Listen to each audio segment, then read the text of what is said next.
It's a lovely fall day here in Bucharest. Behind me, it's the Ateneul Român, which is really the first modern or stone building to be built here in Bucharest. Before that, Bucharest was really just a village.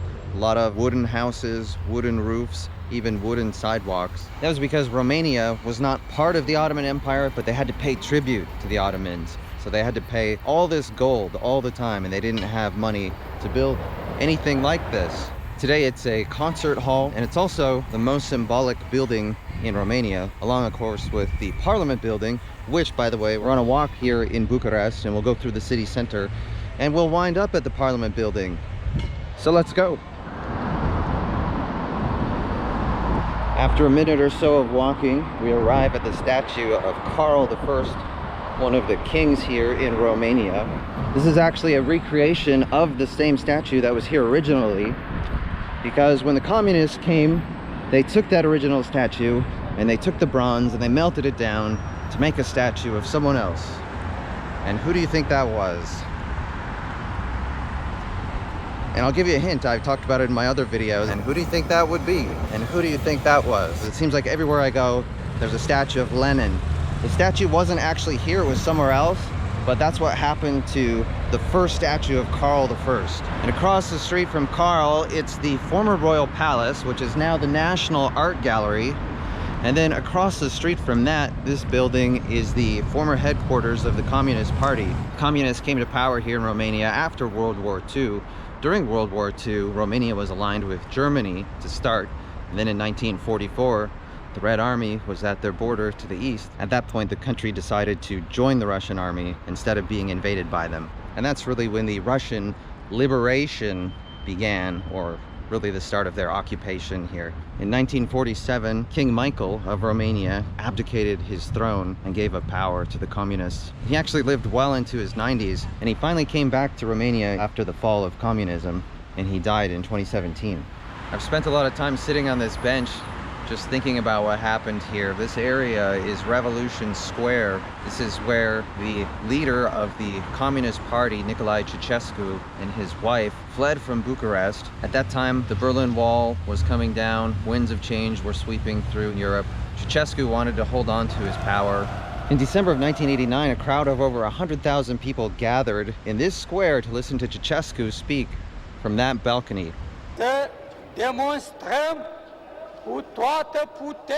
For the first time ever, the crowd turns on him. He hears boos. He's shocked. Ultimately, there's an uprising. The army is ordered to disperse the crowd. And then the general from the army is killed somehow. The next in line decides that the army is not on the side of Ceaușescu anymore. It's chaos, it's pandemonium. Over 1,000 Romanians were killed right here. And the next day, Ceaușescu and his wife flee the building from a helicopter, from the building's right wing, right over here.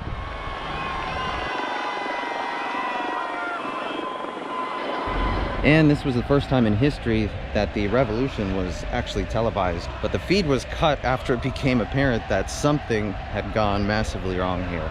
After the helicopter left, the pilot landed not far from here after he said he needed to refuel.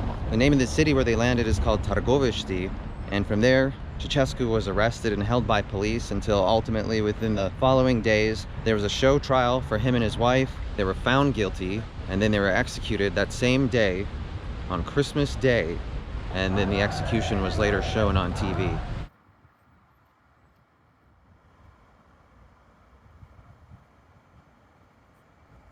They erected this monument here to the revolution, but they didn't actually say what any of the symbolism means. So the locals call it the potato on a stick. To the side we can see the names of the people who died that day, and then also on the ground there are these tree stumps, and each stump represents one person who died that day. The stumps make a cross on the ground. Coincidentally, the Ceaușescus were the last people executed here in Romania, because only a few weeks later, in January of 1990, capital punishment was abolished. As we keep walking towards the city center here in Bucharest, the building over here is the National Theater. It was bombed during World War II accidentally because they were actually trying to hit the building next door which has this communications tower on top, which was being used to help command the army at the time. As we continue to walk, making our way towards the old city here in Bucharest, which is one of the biggest cities in the European Union. And as I'm walking here, I notice there's a mixture of a lot of French-style buildings. Bucharest is often called, or at one time was kind of called, a little Paris, or the Paris of the East, because they copied a lot of French architecture. And then it's interesting to see that juxtaposed with all of the Soviet architecture. So you have these kind of, I think they call it neoclassical style, right next to this brutalism style. I think this building used to be a post office, but outside of it we can see the Romanian flags, which, speaking of Paris, speaking of France, the flag here is very similar to the one from France, except in the middle we have a yellow stripe instead of a white stripe. The yellow stripe represents the fields of wheat here in Romania. The red stripe represents the blood of all the fallen heroes, and the blue stripe is for liberty. We made our way into the city center and into this old town area next to this old church. I think it's 87% of Romanians identify as Christian Orthodox, and they do have witches here. After the fall of communism, capitalism came in, and the government eventually realized that all these witches were not paying taxes. And so there's an interesting story. There's one witch here who went on television and put a curse on the politicians and said any of the politicians who are trying to enforce taxes on the witches are going to fall into a wheelchair. And within the coming months, several politicians got ill, got sick somehow, and they actually needed to use a wheelchair. Supposedly that stopped them from being taxed at the time, but as of 2011, it looks like they are now being forced to pay. As we keep walking through the city center here, you can see it's very tourist friendly, lots of shops and restaurants and bars and pubs, everything you need to be comfortable, have fun, I think. In the city center here, there's this passage with the covered roof. I think it's called Vilacrosse Macca. So we've walked past this famous bookstore, and now we found this medieval inn.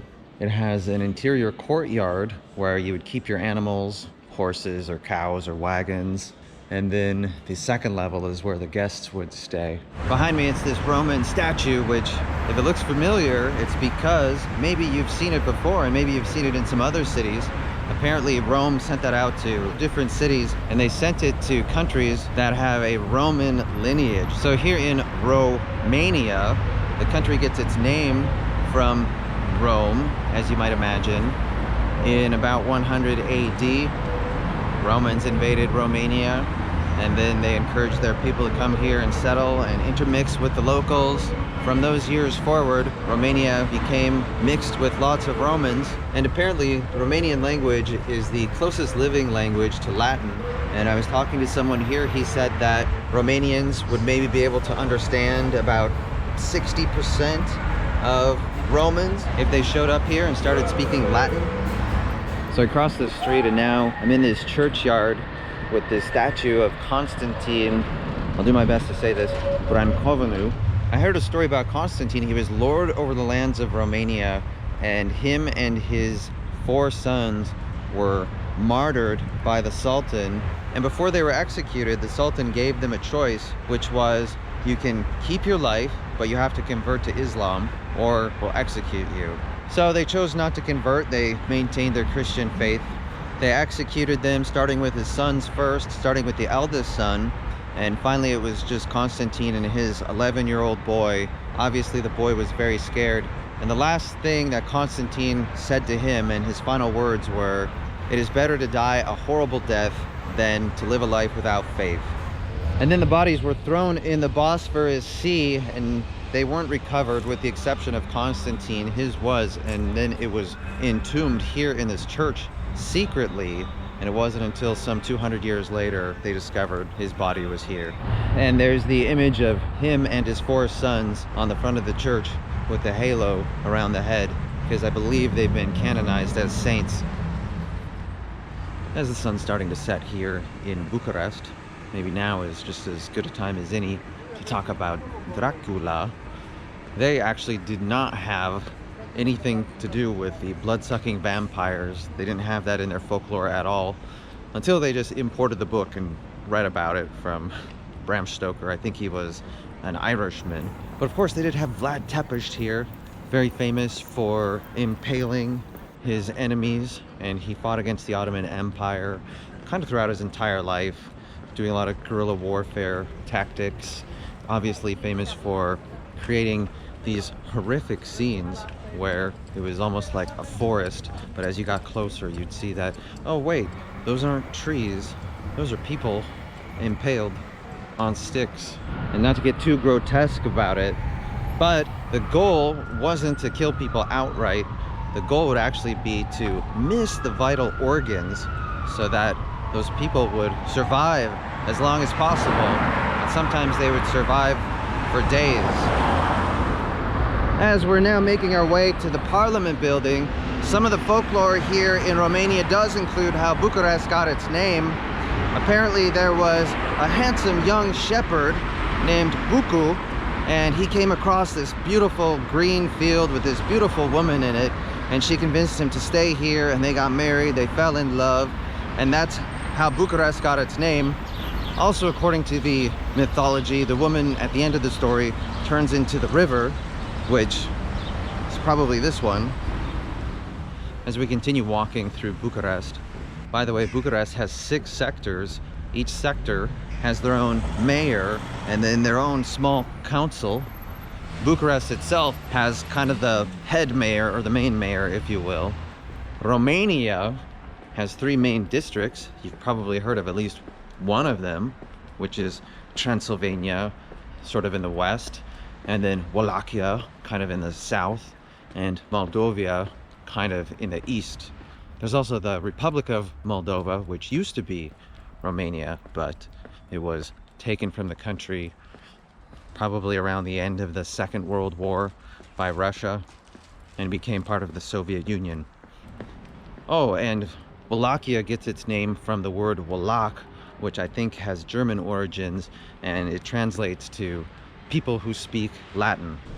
And the word Transylvania is Latin, and it means land beyond the forest. As we're now in the shadow of the Parliament building, this area used to be a bunch of neighborhoods, and they demolished a lot of the buildings that were here, but some of them they moved out by putting the apartment buildings on rails, and then they would move them at maybe the speed of 1 meter or 2 per day. They also saved a lot of the churches and monasteries that were in the area and moved those out by putting them on rails, just to make way for this colossal building, which is the 2nd largest administrative building in the world, right after the Pentagon. It's still under construction. You can see the crane off to the side. So they like to make the joke here that it's their version of La Sagrada Familia. As we've walked around to the north side of the Parliament building here, there's actually a really nice park. A little more about the Parliament building. It costs $10 million per year to maintain. It's 20 meters deep, and maybe unsurprisingly, there's a network of tunnels underneath that go all the way back to Revolution Square, where we were earlier. And some of the first people to go in those tunnels in recent times were the guys from the show Top Gear. Today, it's the Romanian Parliament building, but it was once the private house of notorious dictator Nicolae Ceaușescu. Do you know that is the heaviest building in the world? 1 million cubic meters of marble in there.